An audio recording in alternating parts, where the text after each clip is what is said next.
My name is Nicole Baker, and I'm the learning support teacher at Mike Mountain Horse School.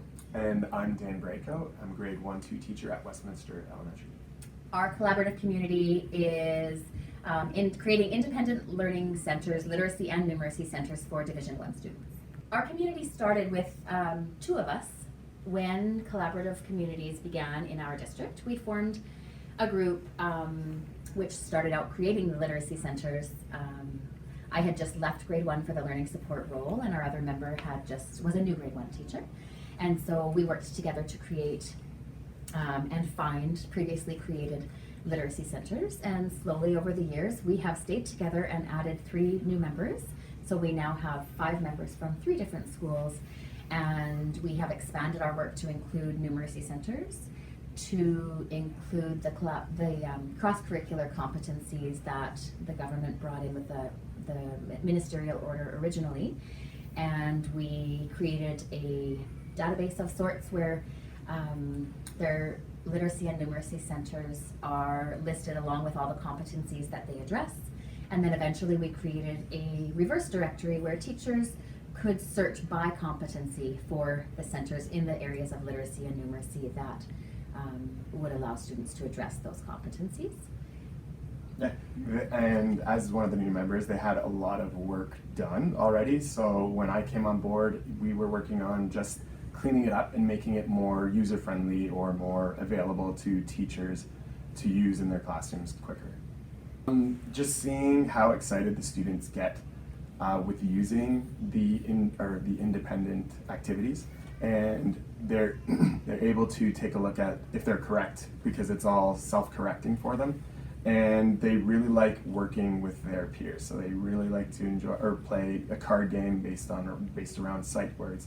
So they get excited to learn with their friends, and they also get excited to learn by themselves. So just seeing how confident they are with picking up one of the activities and going with it while I'm working with different groups at a guided reading table, it's just made, let's say, my job a little bit easier. And yeah.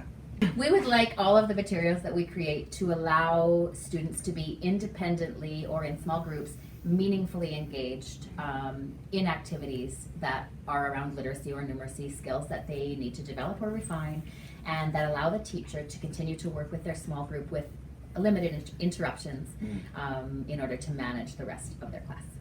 Yeah, and just allowing that teacher to free up that teacher from putting out the fires that are happening in the classroom, because the students are being engaged in those activities that we're either finding or creating for them.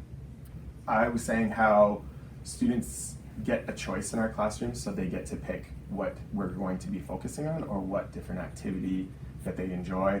And so I have students who are really excited to play sight word Uno with their friends, and that they're excited to use the clothespins to cover up beginning sounds. The independent self-correcting aspect of it is really useful for the students, and I found a lot of success with that because they know if they're correct, or they can kind of take a look why they're incorrect and then fix it. So the self-correcting aspect of it is really, really, I guess, powerful. As a learning support teacher, without my own large class, I've been able to provide materials and documents to new teachers that have allowed them to get their guided reading started a little bit earlier than maybe they would have if they'd had to start from scratch. And it's really great to see our new teachers able to work with small groups and really get their literacy intervention going earlier in the year, and knowing that that the other students are meaningfully engaged while they're working.